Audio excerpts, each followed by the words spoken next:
Sure. Welcome, everyone. Thank you so much for being here. To our guests, panelists, and to all people outside of MCNY and to all those inside MCNY. We're going to hand it over to our peer leaders very quickly, but before we do that, we wanted to tell you a little bit about the Black Maternity Health Initiative, BMHI. So this project, BMHI, was student-driven, alumni-driven from the beginning. It began with a roundtable last December, late in the year. We thought not many people would come. We decided to just have a community conversation. We didn't have outside speakers, which we often do. It was a wonderful conversation. We focused it on Black maternity health inequities because it was a topic we had heard about from students before. And the conversation was just very passionate and it was a call to action. So we decided we were able to get a small grant to support more work on this topic. And this is the beginning of the project, these two roundtables, and the peer leaders will be shaping different initiatives within the initiative. So we're very happy you're here. And Tina Callender is going to tell us a little about another aspect of the project. Hi, once again, Tina Callender, the Evening Reference Librarian at MCNY. And I want to thank all our guests and viewers for coming and contributing to this conversation this evening. As many of us are aware, advocacy regarding Black maternal health and the high mortality rate amongst Black women and their infants has become a much needed conversation, as current statistics have shown us. And since starting this project in the early spring semester, and in conjunction with our ongoing weekly meetings with peer leaders, we are developing a collection of books, which you will see on our main webpage if you go into mcny.edu, and also relevant articles that have to do with maternal health care, and will be available for staff and students to use for further information and ongoing discussions that we have. I am a researcher just by nature, not as part of my profession. And so the deep diving that I've been doing pretty much on a weekly basis, daily basis, constantly finding quotes that reference from various places that just reference maternal care and the lack of it in different communities. I was just recently reading in a memoir written by a Mexican Latina. She's talking about her experience of assimilation into the United States, having lived in the United States and getting her naturalization, and speaking to it from a historical point and speaking to the fact that culturally they have midwives, but they're not approved of in the United States to be midwives and having midwives within their culture. And this is Mexican American. So it runs the gamut in all kinds of ways. Thank you, Tina. I'm Kate. I'm the director of the library, and Tina gave me a perfect segue. I just wanted to take a moment to talk about why is this happening in a library? And that the answer to that might not seem obvious to everyone, but it was obvious to us. Baked into the very notion of a library is that access and space and ideas and information is a human right, and that we should all work collectively, that we should pool resources and share them. That's what a library is. In our library and in this project, we draw on a tradition called Participatory Action Research, PAR, which recognizes that information is more than just like a right. Information is power. According to the Highlander Research and Education Center, PAR puts that power in the hands of people seeking to overcome problems in their daily lives. PAR is a collective process of investigation, empowerment, and action. People most affected by the problems investigate and analyze issues and ultimately act together to bring about meaningful long-term solutions. And that's an idea that's at the heart of all of MCNY's pedagogy, and it's certainly at the heart of our library, and it's at the heart of our project, this project.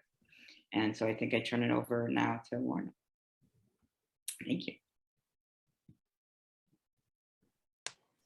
A warm and pleasant good evening to everyone. Thank you all for taking the time from your busy schedule to be a part of this evening roundtable discussion centered around Black midwives, doulas on the Black maternal health crisis. One might ask, why did we choose to focus our discussion of the Black maternal health crisis on Black midwifery and doula care? One, to raise awareness around the services that doulas and midwives can provide for expectant mothers and birthing people. Two, to get a better insight around the framework of doulas and midwives and what they do.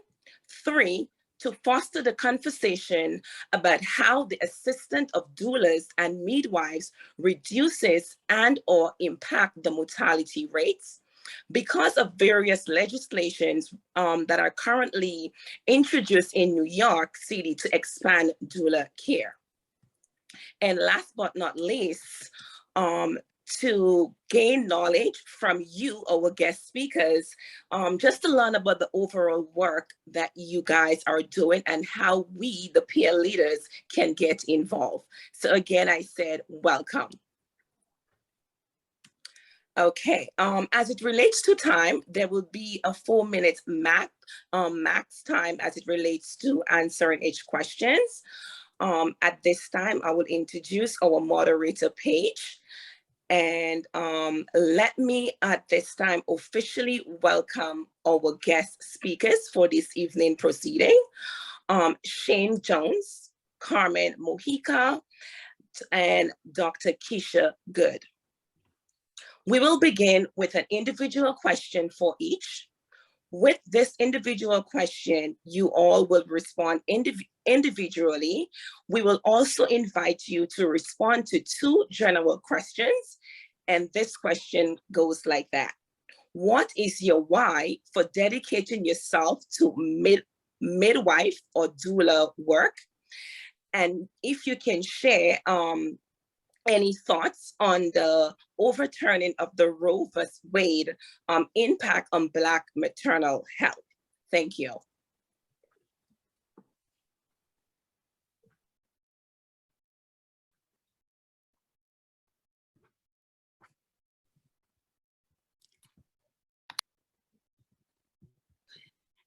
So now we're going to turn to the individual questions. The first question is for Shane Jones.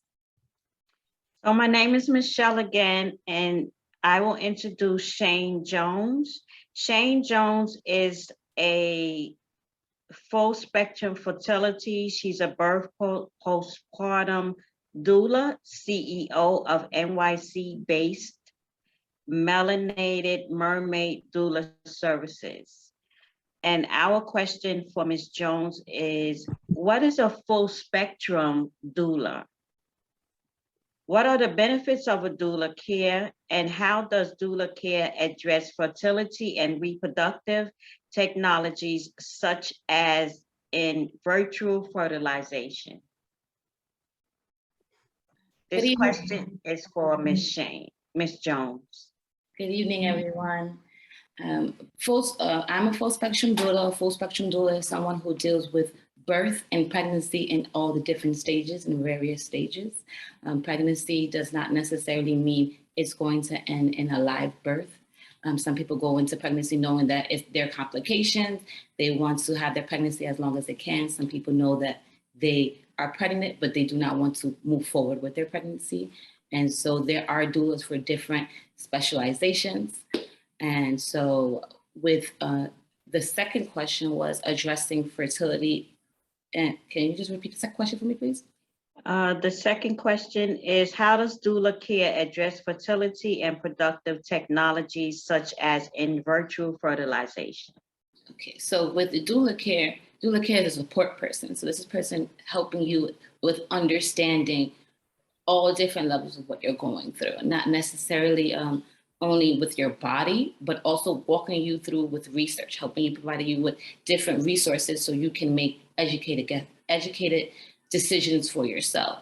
So with virtual fertilization or any other type of work outside of regular pregnancy, a person would be able to go with you into the office with prenatal care, walk you through the different options of what steps did you want to take in terms of pregnancy, because some people know that they don't necessarily want to go that route, or they want to go the more holistic route. So a doula would work with you and walk you through that, let you know your options, educate you, help you with finding resources, helping you with finding and locating a doctor that might be best for you, or just sitting with you after and listening to you after you've gone through the experience of trying to work towards getting pregnant, and helping you with understanding that, sometimes it doesn't always end up in pregnancy, but you have that person to counsel you through that. And was there a third question? Yes, what are the benefits of doula? Benefits of doula care, besides having a person who their goal is completely for you, is nothing, and you're not meeting a doula with the intention for them to walk you through what they would want. It's someone who's literally supporting you in what you would want in terms of pregnancy, or what you would want in birth, or you would want in sex. So that a doula is someone who is going to support your decisions and and make you feel informed and make you feel validated on making your decisions. And also with the curiosity, some people go into the doctors and in any type of medical situations, and they're nervous and they're anxious. And so having somebody who can help you breathe it through and helping you to teach you how to write your questions down so everything does get addressed, that you're not going in there flustered and feeling like your questions are not necessarily getting answered. Thank you. Good afternoon, everyone. My name is Naomi. I am one of the peer leaders, a recent graduate of MCNY. My question today is for Carmen Mojica. She is an Afro-Dominican midwife doula. She's a writer and reproductive health activist. And the question that we had for you today is, can you please explain the difference between midwives and doula, and what made you desire to do both? Thank you. Sure, no doubt. Good evening, everyone. So, the difference between a midwife and doula is within the scope of their work. Doulas provide non-medical advice around the physical, emotional, and psychological process of birth. And what I mean by non-medical is that they're not prescribing or diagnosing in any way, shape, or form, but are more giving resources and advice and techniques to be able to manage the pain and the process of childbirth. And also in the postpartum. They're specifically trained in this, though. There are a lot of doulas that have come into it just by way of who they are in their communities and being called by people in their life to just show up. But most doulas that you'll come across today have had some type of formal training, whether it was 3 days or a longer training period. They're usually hired by the birthing family, and so the loyalty of the doula is to the birthing family. They often are able to point the client in the direction of different providers and resources. Doulas usually have an ear to the ground because they are exposed to different practices in different birthing settings. They're able to give a better assessment and report to the parents if they want to know their opinion or what to expect at a certain birthing location. Midwives are medical professionals. They're experts in pregnancy, childbirth, and the postpartum. They are arguably the oldest profession on the planet. They are responsible for all of the medical aspects of a person's journey through their birthing process. So they're the ones that they're doing basically the same tasks and medical tasks as obstetricians and gynecologists, but they are specifically focusing on childbirth and pregnancy. The scope of nurse midwives and midwives around the world and in this country does encompass well-person care and gynecological services, with the ability to collaborate or refer to a different specialist outside of their scope. I chose to do both. One, because I felt some trepidation becoming a midwife. I didn't know if I wanted to be in that space, so I decided to go and become a doula. Also, because I knew that I had this skill and this ability to bring comfort and calmness to people already before becoming a doula. Um, and then decided to become a midwife, because at the first birth that I went to as a doula, I'm like, I can be more supportive if I am able to offer more of my expertise and skill and things that I know, instead of stepping in at the end of the pregnancy and having to and undo all of the things that their provider may have done to not help them have the birth that they desire. And then the other piece is that I became a midwife as a form of direct action. I've been politically active since high school, and so becoming a midwife was an extension of that, especially and specifically for people of Afro descendant people, and also in allyship and conspiring with indigenous people to protect our rights, our right to family and sovereignty over our bodies. Thank you.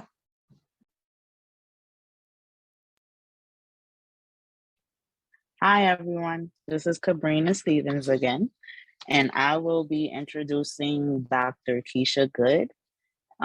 So a little background about Ms. Goode. We have her as an assistant professor of sociologically,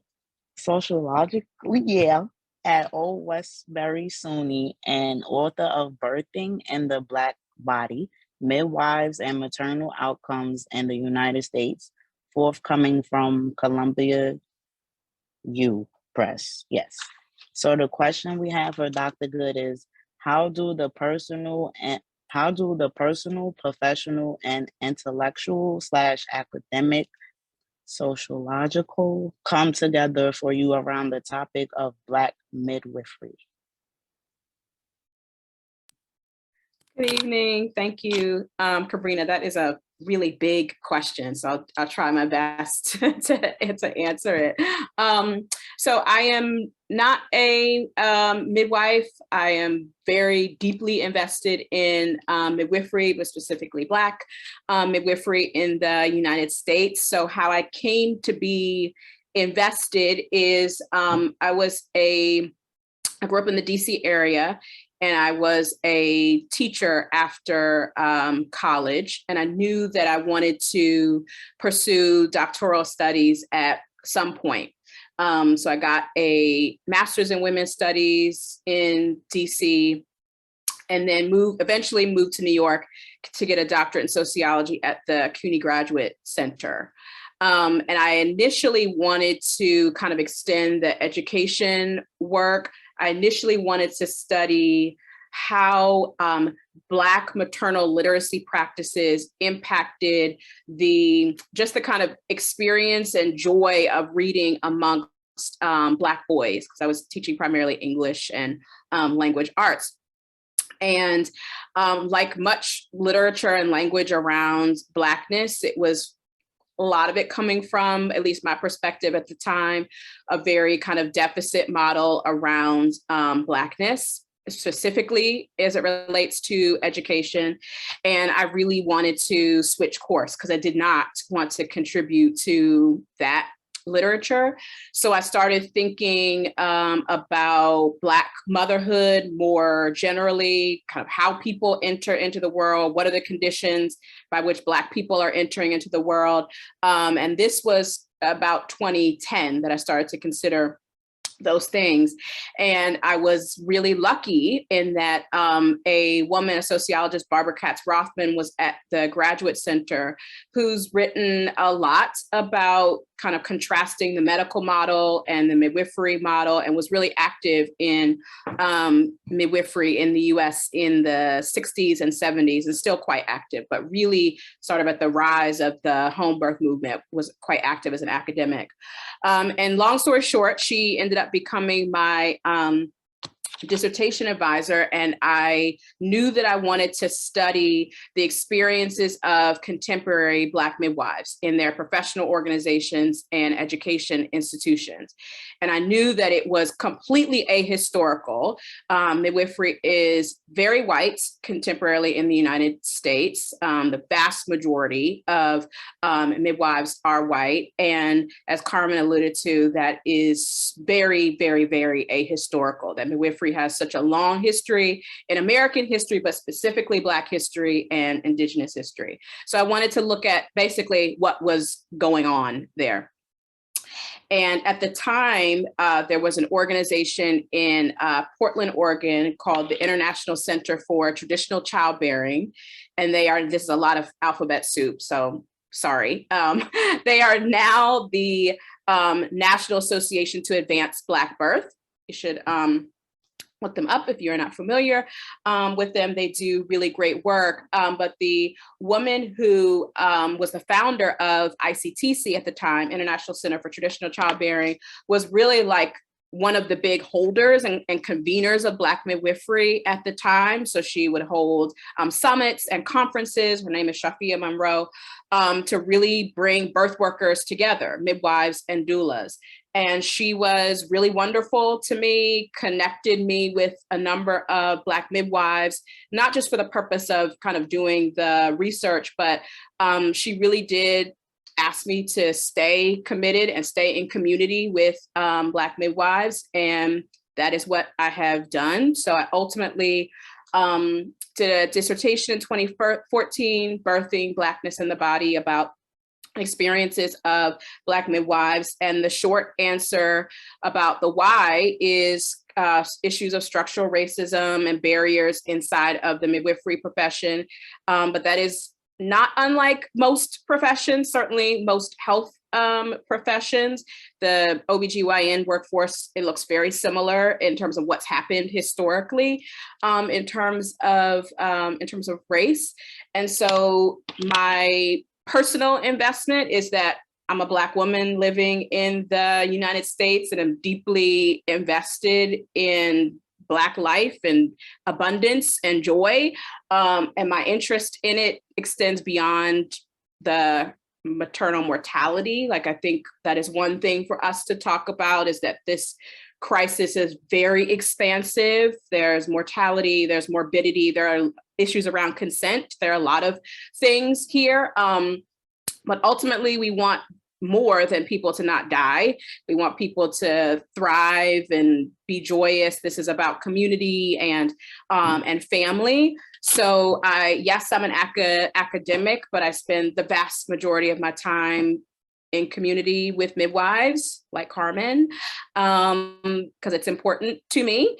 And I'm on the board of the National Association of Certified Professional Midwives. I'm not a midwife, but I'm on the board there as a public member.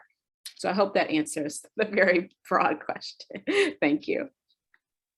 Thank you very much. We are now going to be moving into 3 general questions. And this questions was prepared by our peer group leader. To you, our panelists, these questions are complex questions with more than one question. Feel free to address whichever part of the question applies to you.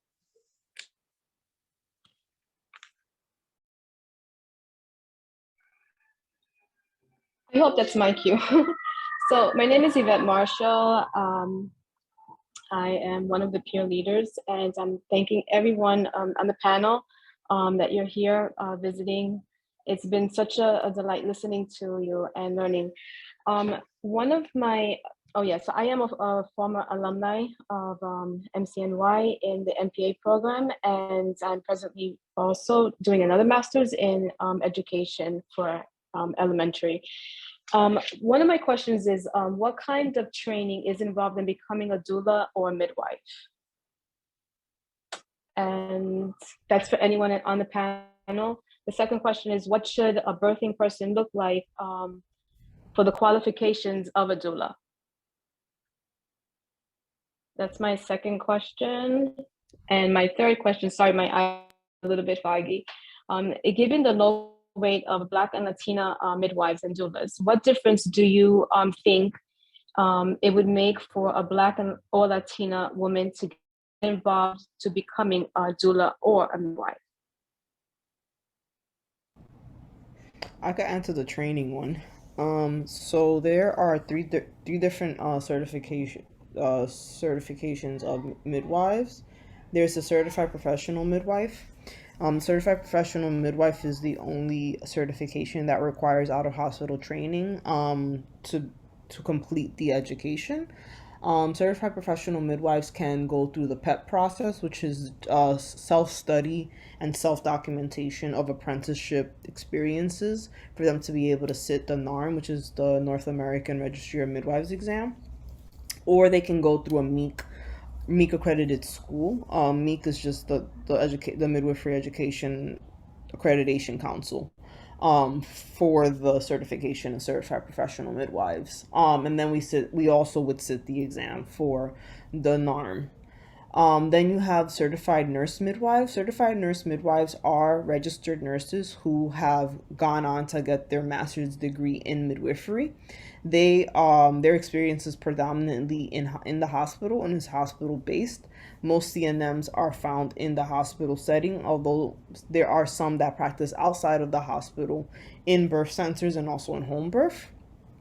Certified midwives are not RNs, but they do have a bachelor's degree in another field outside of nursing, and then go on to get the master's degree in midwifery after taking the prerequisite courses for that. They also work in the hospital setting and home birth and also the birth center setting. And I can answer the doula question in terms of being with doulas. There are certified doulas where you can go through a training that Carmen had mentioned. There are 3 day trainings, there are full day trainings, and then there are like 6-week trainings. And then there are people who are not certified who just walk in their purpose and they do their research on their own, but you can be certified or non-certified doula.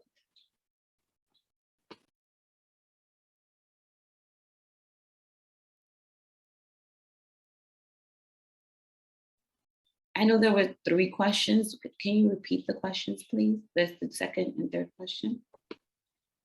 I think that the third question was giving the low rate between Black and Latina midwives, what difference do you think will make for Black or Latina women to get involved in becoming a doula themselves?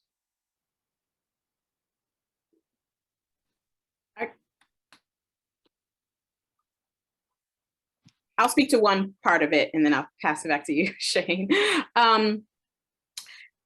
In terms of like a basic outcomes question, in terms of physiologic outcomes, again, I know there's a lot of investment in, as there should be, around mortality, but that's not the only physiologic outcome that we are looking for, but physiologic and also experiential in terms of how people feel about their birth and their pregnancy is just as important, if not more.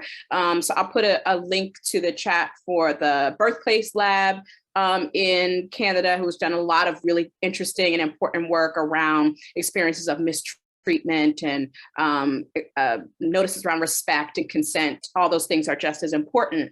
But we know that there's this thing called concordant care, that when I'm receiving care from somebody that looks like me, or we share some sort of cultural background, whether it's race or ethnicity or gender or sexuality or religion or place or whatever, that outcomes improve.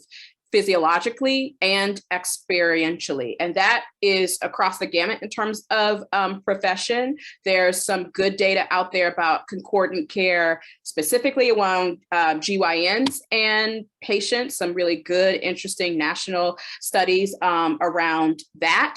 We don't have that as much for midwifery. Midwifery needs some more data work, like big picture data work, but we know still it matters in all professions. And so there's a bit of a number of casualties happening here. If we think about the landscape of perinatal health in this country, that GYNs and midwives are positioned on this larger landscape, and collective, like Carmen gave all of the types of midwives, collectively this problem around low numbers of Black people, Latinx people, just BIPOC people in general is low in these professions. And that has a major impact on the crisis that we are seeing, that not having a predominantly white workforce that does not match representatively in the United States. It's not that shocking why we have the crisis that we do. So there's a major workforce issue here, and concordant care is so important. And also, the United States government has to take responsibility also for this crisis. It cannot be the responsibility of midwives and doulas and GYNs to save the crisis. That's never going to happen. That these are big structural issues, that there are social determinants of health that impact the crisis. Access to medical care is like 20% of our overall health. There are other big things, like very basic things that we know around food and climate change and feeling safe in neighborhood, all of those big picture social determinants of health, including issues around structural racism and justice, that those things, that's 80% of our overall health. So it's all of these things combined that really, really matter. It is Black midwives and Black doulas I'm so invested in. I'll give my life to it. It is still a part of the overall picture.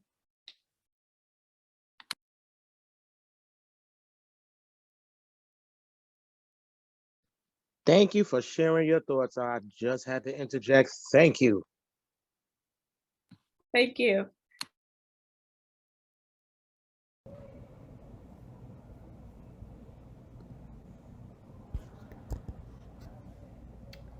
There was another question about given the rate of the Black and Latina midwives and doulas, if it would make a difference.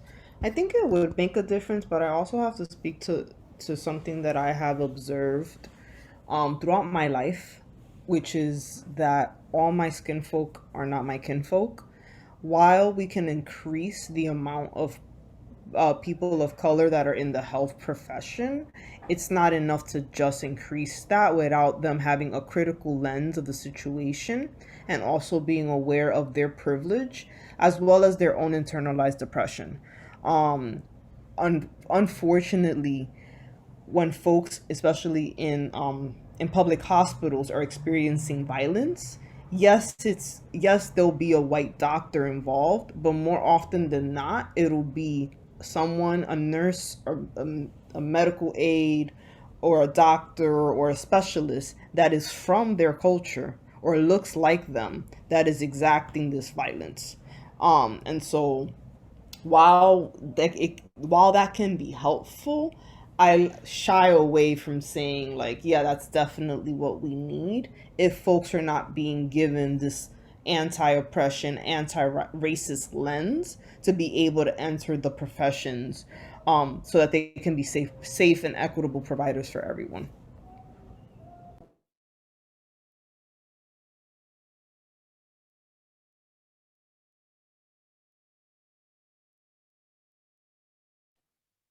Thank you again for answering all the questions. At least on my part.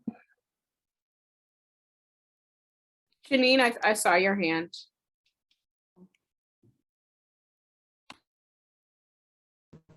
Okay, so my question concerns, I guess it's somewhat general. Who pays for a doula, or when do you use a doula? I know maybe Shane had mentioned earlier, you have a loyalty to the family, and there are different types of doulas, a full spectrum. Whereas a midwife would be more of a professional individual. So Dr. Goode, you had mentioned social determinants of health and how that also affects the whole process of what we're talking about. The question for me is, being that we know a doula would be helpful to, say, a young woman in, like, say, a teenage mom, right? Or someone who has no clue, first-time mom. She's getting ready to give birth, and she may be not comfortable about the process. You mentioned also the whole hospitalization process and how it may be quite intimidating. I would look at a doula as a first respondent, as me coming into this community health education process. So you're like a first person to educate the mom what breastfeeding is, healthy, feeding the child, and getting them to a place where, okay, I'm a young mom, but I want to produce a healthy child getting into the world.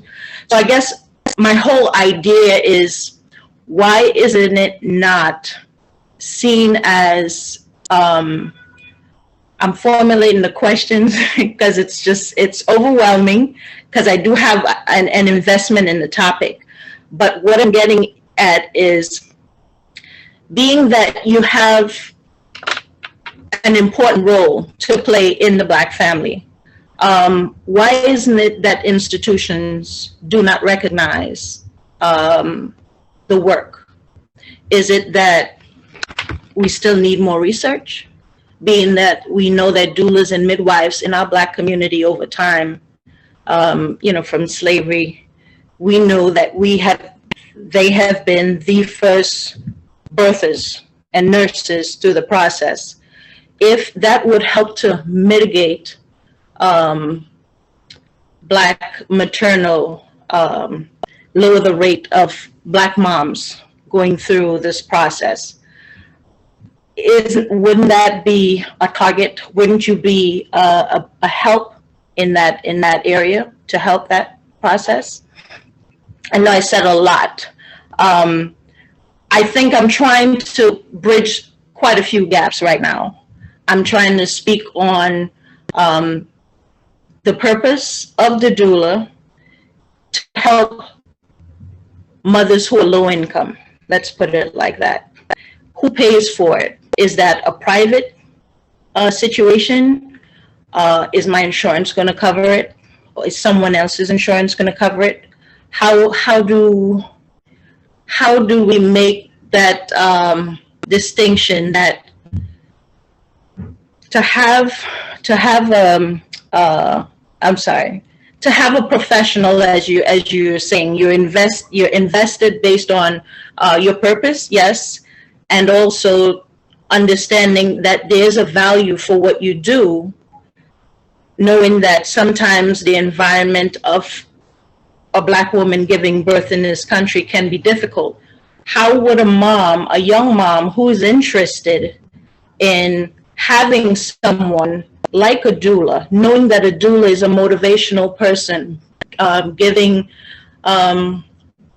giving them strength through the process, because you mentioned full spectrum from start to finish and postpartum. So I'm trying to understand, wouldn't your role be important to the upper echelons of healthcare in understanding that this can also help to mitigate the instances of mothers going through that difficult process? I don't know if it made sense, if anybody can kind of follow what I'm saying.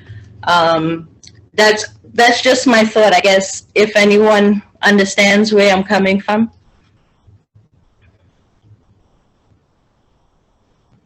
I think Dr. Cummings just put something in the chat. Dr. Cummings, do you want to speak to it? I could just very quickly, in answer to Janine's question, just for a small, I'm Dr. Allegra Cummings. I'm an OBGYN at Weill Cornell Medical Center. And one of my colleagues, Dr. Audra McDougall, who's the clinic director,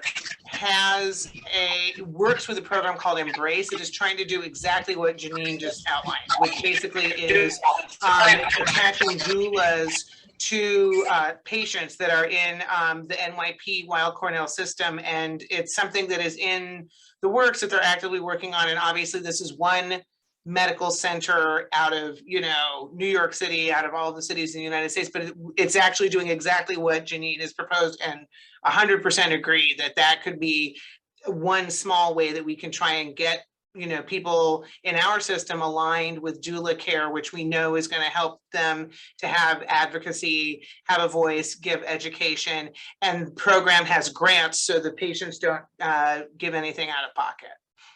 So we're working on it in a small way in my institution. Thank you. Hi, everyone. My name is Wilhelmina Barriet. I'm one of the peer leaders. I'm an undergraduate. I'm in my second semester. So I have 3 questions for the midwives and the doula. So you can answer anyone that is referred to you. So my first question is going to be, how do you as a birthing person find out about doula care and midwifery options? And my second question is, what is being done and can be done to spread the knowledge about these options?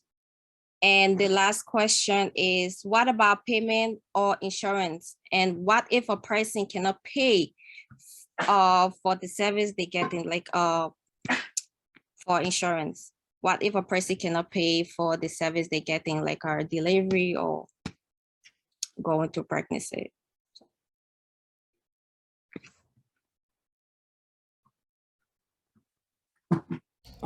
Usually people find out about these services through a variety of different channels, but namely lately has been through exposure in the news, or like news stories, through social media, and folks that are also connected to like Healthy Start programs, or community, or they are being helped by community health workers, usually especially in New York City and in the Bronx.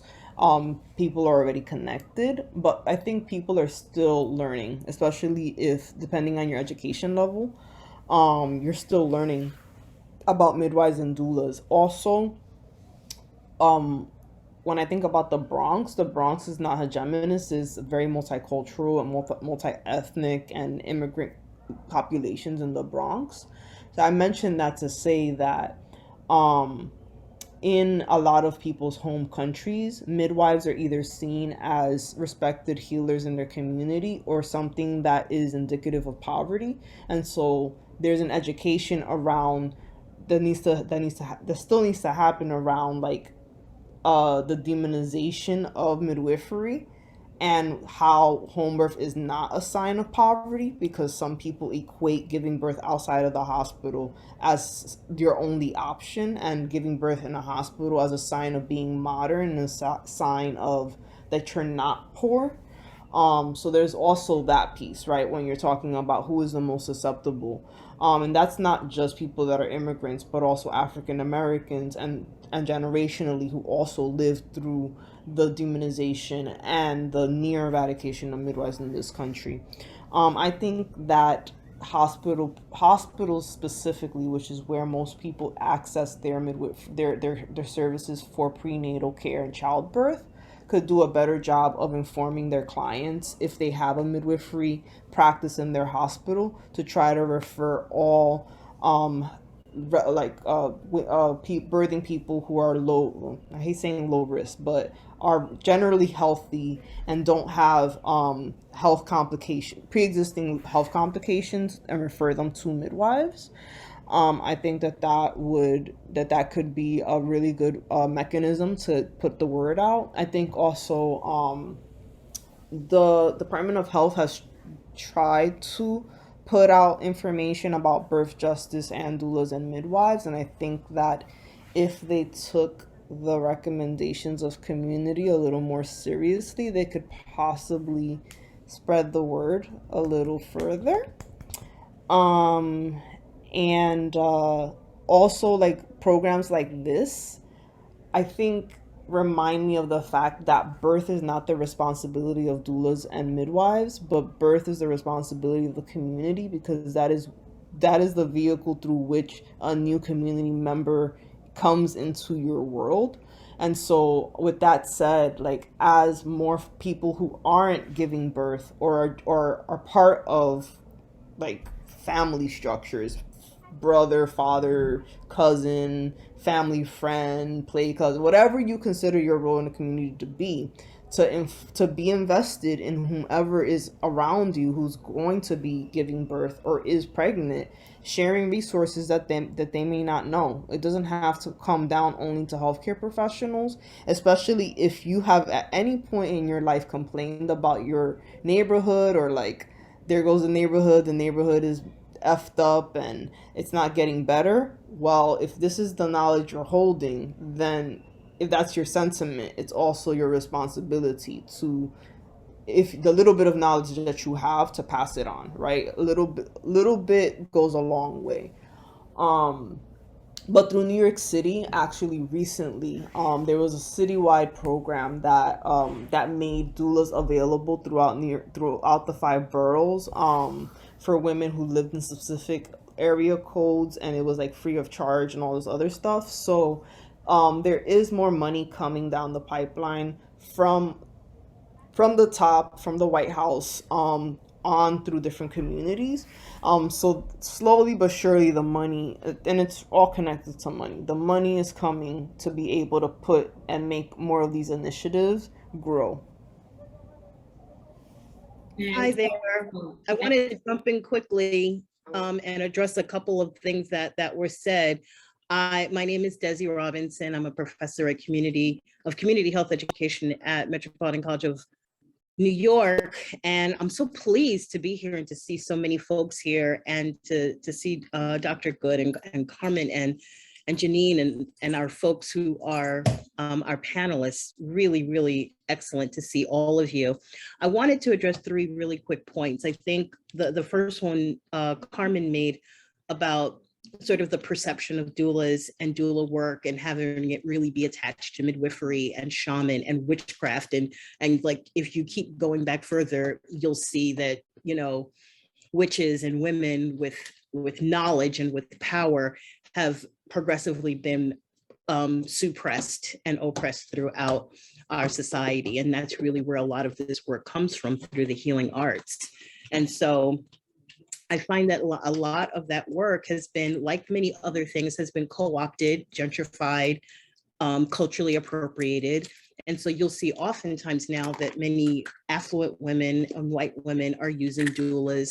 And that is, you know, something that is considered kind of like progressive and hippy dippy, and often something that people who can afford to do those services and have someone specifically care for them as a mother or a birthing person, that they can afford, because it isn't largely covered by insurance. And so I do think that, like, same as urban farming, which is generally something that Black and Brown people have had very deep connection to, their connection to the earth, that gets kind of, you know, washed away because of Black and Brown people's connection to slavery and working in the fields, and people wanted to not be oppressed in those ways, and they wanted to be able to buy those things in supermarkets, and people wanted to be able to have their babies in hospitals.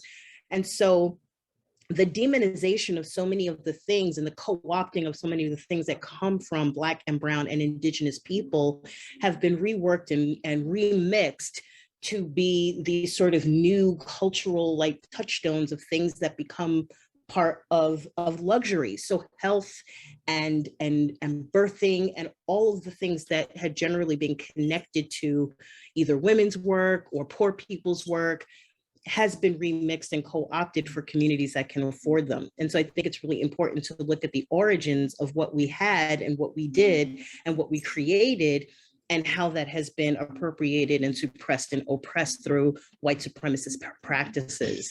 The other thing I wanted to make an important point on, I think Janine had a question about like who needs a doula. And I think the answer is everyone who is birthing can benefit from a doula. And I think that one of the reasons that I specifically became a doula is when I saw the very abysmal outcomes of not just poor women and poor teenagers and people who didn't get prenatal care, but poor birthing outcomes are being experienced by Black women with PhDs who are married, who have insurance, who have jobs, who have all of the things that we claim are the things that elevate you in your life and bring you protection within your life. And so there are even statistics that are showing that a white woman with a high school diploma can have a better birth outcome than a Black woman with a PhD.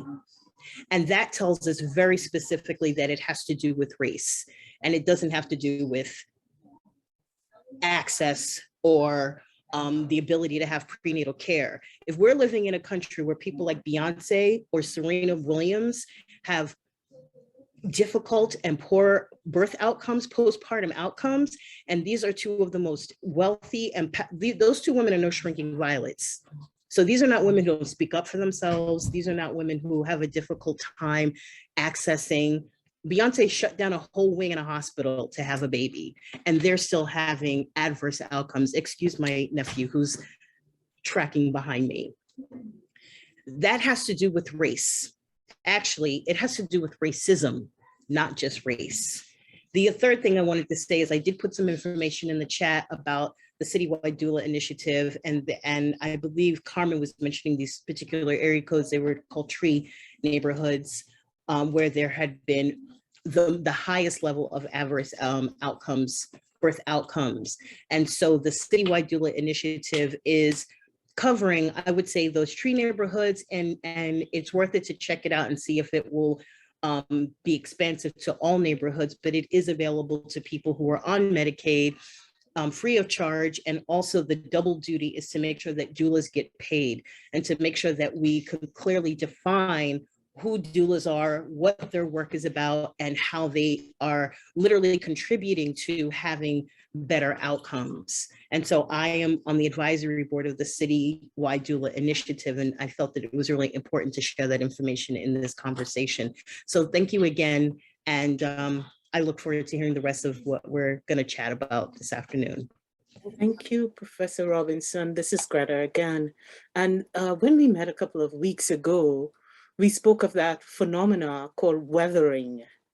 And we are hoping that in getting the voices of these women who are out there, who are part of the higher echelon, I'm talking about women of color, that if we can also get them to raise their voices, that it will give this whole thing validity and credibility, that this is not just about socioeconomics, it is about structural racism. So I think weathering is something that will be addressed in the next roundtable discussion, and how we can get these voices raised so that people become aware, because we know that everything that you do in this country, every drive, we must have people who are public, who are personalities, people who on Twitter have 1 million followers.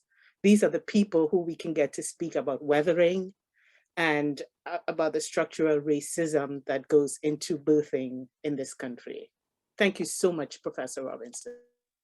I would like to call on Dr. Goode just to share some remarks based on what Professor Rob just mentioned. Can you please share some remarks? We'll appreciate that. Thank you. Yeah, sure. The one piece I want to raise here, just from like a big picture kind of sociological perspective around power, that there's a long story here, and I encourage people to read it about, as Carmen has mentioned, about the kind of attempted eradication of midwives, and specifically Black and Indigenous midwives. And Dr. Robinson has also addressed this issue too. There's a lot there. And these are intersecting around power. This is very much so about whiteness and white supremacy and racism and patriarchy all colliding to work towards the attempted eradication of midwifery specifically. And when we talk about the home birth movement, that has been very whitewashed, and we've talked about it as kind of a revival of midwifery, but that is a very white narrative that Black midwifery has always, even though it got minimized, but Black people in the South were birthing with midwives well into the 1950s and 1960s. So some of this is just the way that this story is told. But going back to the landscape of kind of maternal health in this country, again, we have doulas and midwives and GYNs and lactation consultants and nurse practitioners. There's a bunch of professions that kind of land in this space, and not just pregnancy and birth and postpartum, but just all aspects of sexual and reproductive healthcare. Hormone therapy, fertility treatments, like all of these things are a part of it. And power is a big piece of this. Like, we cannot underestimate the significance of the Professional Association for OBGYNs, that ACOG historically, even in New York City, which Carmen can speak to, has had a major impact on specifically certified nurse midwives being able to practice, who, I should know this because I'm on the board, I think we're up to 34 states or something like that. But even within that, scope of practice is largely influenced by ACOG and also ACNM, the certified nurse midwifery and certified professional midwifery, or certified midwifery, profession, that the closer you are to medicalization, the greater your scope of practice, the closer you are to home and community practice primarily, like certified professional midwives, like Carmen would like to do in New York, is largely really influenced a lot by ACOG. This is a huge, huge power struggle over power and knowledge. And we know that in other places of the world, I also kind of cringe a little bit with Carmen around the risk thing, but we'll go with it, around low risk people being able to have midwifery care as just sort of the standard way, because we absolutely need GYNs, absolutely. I am not that person that is like no, we need them, but they also have a place. They are not generalists, they are surgeons. And that also really impacts the way that they primarily view birth. That said, in terms of, and a lot of that is even people with the best of intentions. So this is not about individual people. This is about systems, that when we are in systems that are unjust and oppressive long enough, our lenses get a little distorted. So this is not about individual people, but all of those big power things, like ACOG specifically, influence also the cultural narrative around this too. And so, yes, we do need the Serena Williams and the Beyonce. We need all of those people. And I think they have done really important things, and Tatiana Ali around raising awareness. I would just sort of push that I think we are beyond the raising awareness stage at this point. There is more than enough information. It is a little ironic me saying as a researcher, but we've got enough of that. Also around specific disparities research, just that, like, Google is your friend, that we have more than enough to detail this. This is now, we are at a place of action, and people have been working on this issue for a very long time. There are a whole group of people, reproductive justice folks, advocates, professionals, so on, that know what the solutions are. We have the solutions that are available. This is not a no-brainer. The White House doesn't need anybody to do more research. This is about how we provide and care for people. It is about social determinants of health. It is about diversifying the workforce, with that important caveat that Carmen made about we need justice-oriented Black and brown people in these spaces. I would just say we don't need a whole lot more in terms of documentaries and so on. We need people in power to get it together and to follow what we know already work. We have the information. We have more than enough that we need at this point. Thank you so much, Dr. Dr. Barbara, Melissa, I see you have your hand up. Do you want to Thank you. I actually I wanted, and thank you, Dr. Good, for saying what you said. One of the reasons why I wanted us to go back to Miss Sharon Thomas's question about the profession being practiced without a license, because what you just said and why I wanted us to address that and why it's very important to address that is because the minute power structures take over, they begin to license, they begin to put in requirements that literally push out certain communities from actually accessing the things that they've always done. And so one of the reasons why I wanted us to actually begin to talk about that and address that question, because if we're going to talk about power dynamics and we're going to talk about how things have been whitewashed or how things have been literally reframed to criminalize midwifery and the whole doula structure, it comes from the fact that those power structures knew exactly who they wanted to be a part of the structure, right? And, my training, I'm trained as a medical physician. And so you understand the difference of the dynamics and how the closer you get to medical structures, it's more legitimate, or they try to make it more legitimate. And so I think that answering that question and talking about the fact that you have people that now have to be licensed, they have to do all of these other things. There's nothing necessarily wrong with that, but how many doulas that we know back in the days from down south were licensed to do doula work? Right? How many of them actually had those certifications and degrees to do the work that they did?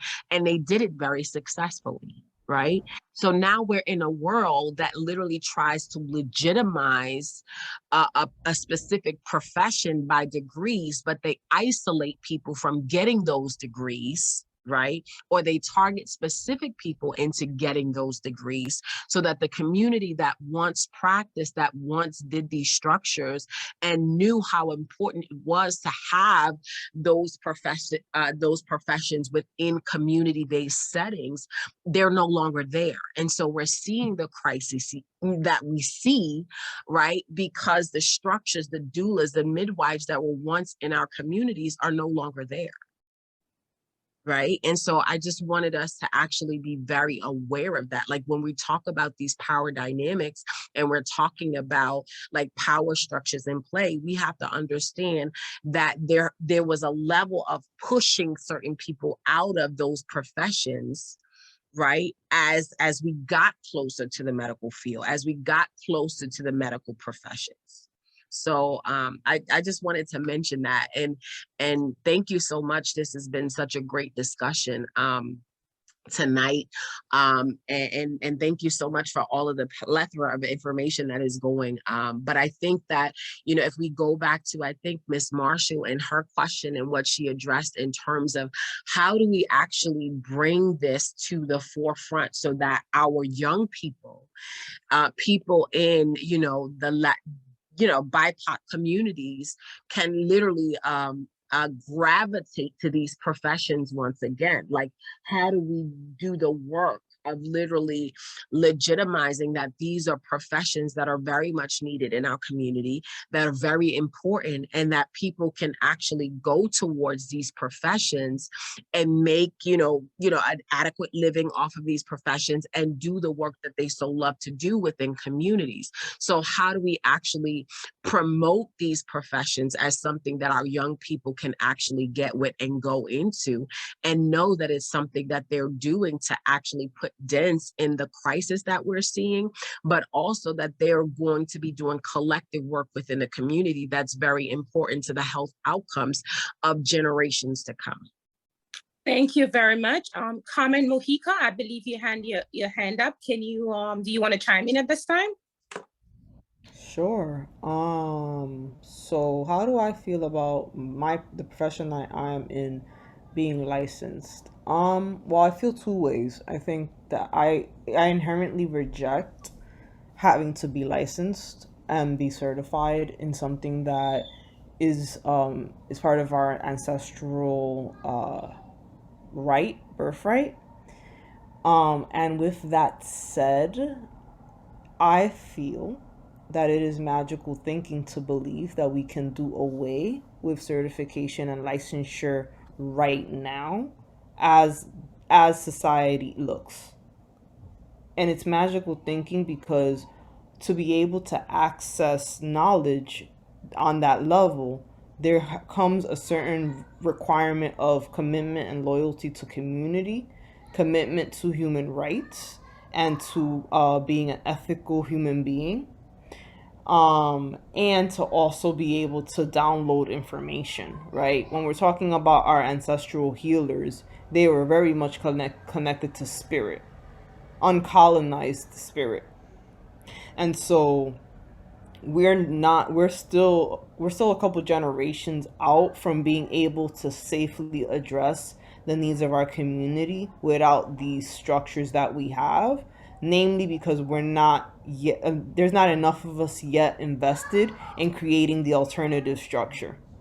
So like I've never, maybe as in my 20s I was like burn it all down to the ground, but with age I have recognized that we can't say to hell with certification when there's tens of millions of people who are still in the wind who need those services. Like there needs to be some type of either scaffolding to not have certification. There needs to be like family, like community and family like repairing happening. Like there's a lot of us that don't trust our community members and people that claim to have healing knowledge, because unfortunately not everybody is ethical or can be trusted, right? And so we need to talk about the ways in which trust has been shattered in community, not just through colonization, but also through the internalization of that.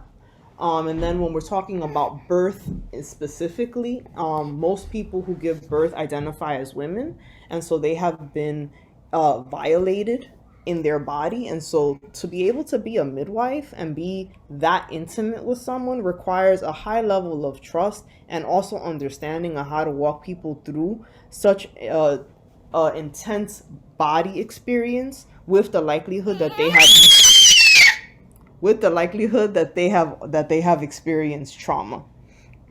So although I don't like certification, the other piece is that I'm Black.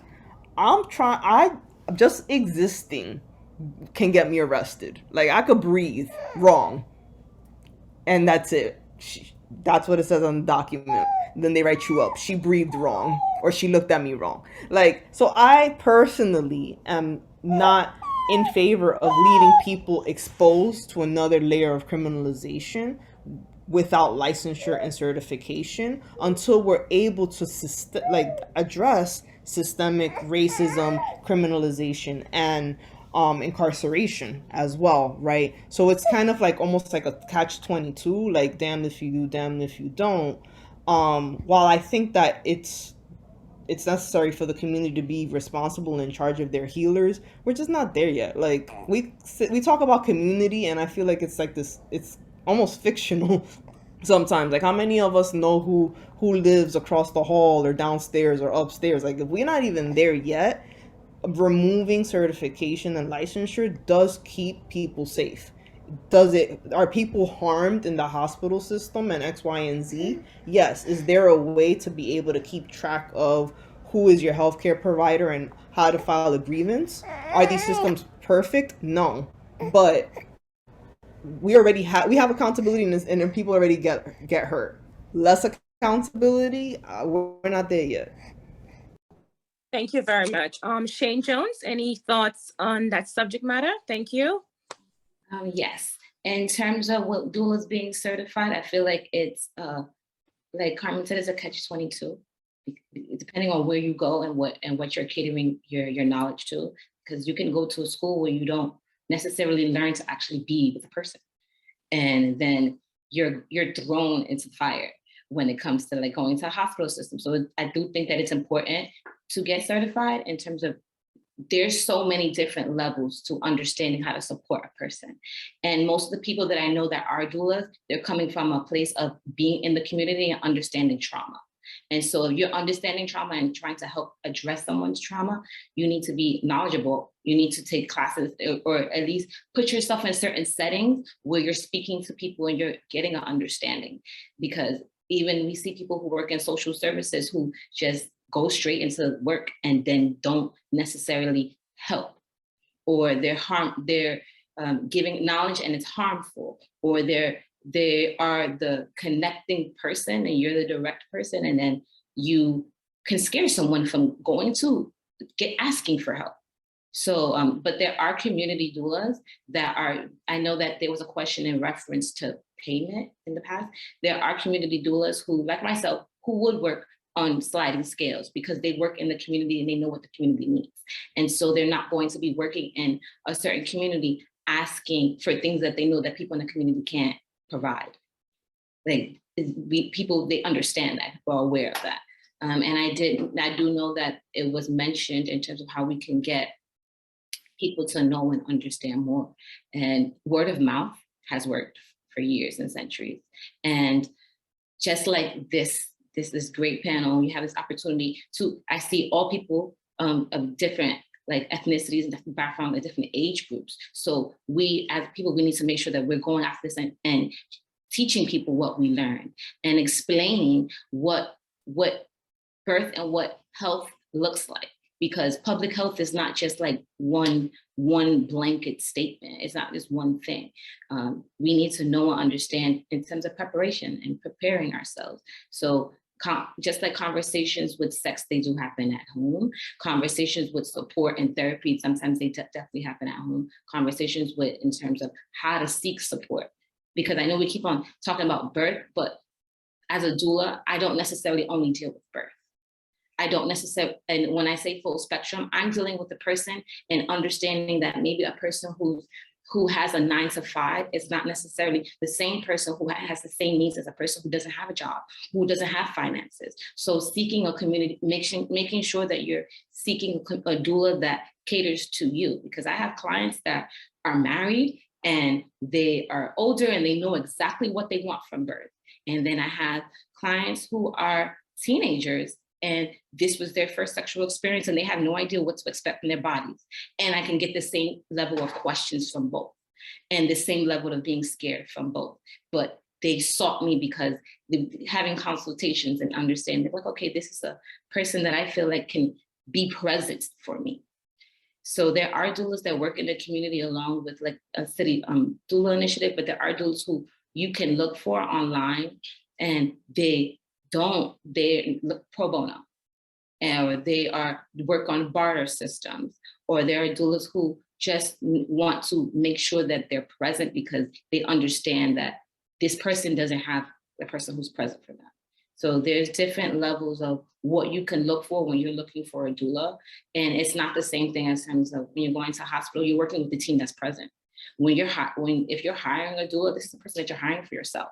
Even if you're paying this person out, you have to mesh well with this person. This is something that even with partners, when I sit down, I don't just necessarily talk to the birthing person, I talk to their partner and ask how I can be present for them as well. So knowing what you're looking for is one thing, there's research for that, but also making sure that you're interviewing this person and seeing who can be present, because we get into, your mind is not necessarily the same when you're in panic, when you're doing things out of fear, and there also, you can have the opportunity to seek a doula at any point in time in your pregnancy.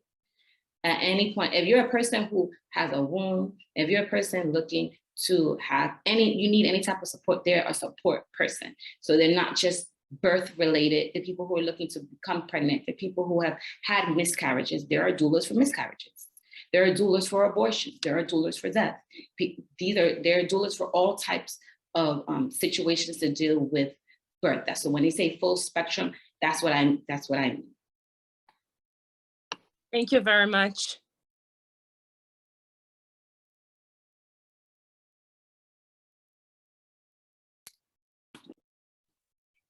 And we just have a few minutes, and I saw the question about Roe, and I think that that's important for us to address. And I think there's so many things here, again, kind of going back to the responsibility of our leaders, that Roe was a really important legal precedent, but it was always the responsibility of those in power to codify that into law, and they have royally failed us. And so we are seeing the consequences of that. And Roe is, yes, it is about abortion, but the larger precedent is around right to privacy. So this is absolutely directly related to what we are talking about, as we all know. That issues of contraception are important here. All aspects of reproductive technology are important here. Hormone therapy, gay marriage, I mean, you name it, all of this is now up for grabs, so to speak, for lack of a better word here. And so issues around bodily autonomy, agency, self-determination are being attacked. I won't say like never before. I mean, we could just read history, but we have a major responsibility here as citizens to resist this, but it is another catastrophic failure of those of people in power. And issues of community and community activism. I always appreciate hearing Carmen talk about how she got into midwifery, because midwifery is a profession and it is also firmly rooted, in order for it to be effective, it has to be firmly rooted in justice. And so reproductive justice is essential. It is the foundation, and reproductive justice is the right to have children, to not have children, to parent them in safe and healthy environments. And at all ways, our country is failing us. And so I just want to really push that this is not just about abortion. It is about our basic this is a human rights issue. And the forced birth is a human rights violation, but somehow the United States gets to go along as it is. So we have a lot of work to do as citizens, but the people in power have royally failed us. Thank you very much for that. Thank you. Hi, so can everyone hear me okay? I'm still healing from a cold. Yes. Um, Yes. Hi, my name is Sharon Thomas. I'm one of the peer leaders for the Black Maternal Health Initiative, and I'm also a graduate student at MCNY's business school, and also training to become a full service doula. My question is to Carmen, Keisha, and Shane. To all of you, I would like to give thanks to you all for holding space with us, for your extensive knowledge. Thank you to everyone that is for all that you're already done and for driving this forward, continuing to drive this forward. It's a two-part question. The first part of this question is, where do we go from here? And the second part to that is, what can we do? You know, if you can point by point, let us know, what can we do to help you with the work you are doing now?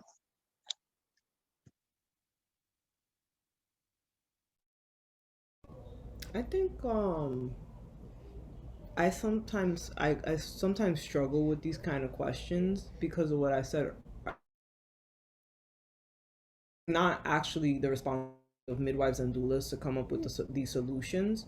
That it's actually your responsibility as folks who are part of the world to figure out what happens next, because I feel midwives and doulas have exhausted what happens next. We've started clinics, we've started birth centers, we've started easy access centers, we've started schools, we've gone to the Department of Health and told them and like stated our case. Like, if anything, midwives and doulas can sit down now, basically. And I think that's my question to y'all, is as people who are going to be taken care of by the next generation, as people who are mothers, sisters, cousins, aunts, youth educators, bosses, people who are eventually going to age and going to need the people that are going to be born in the next 20 years.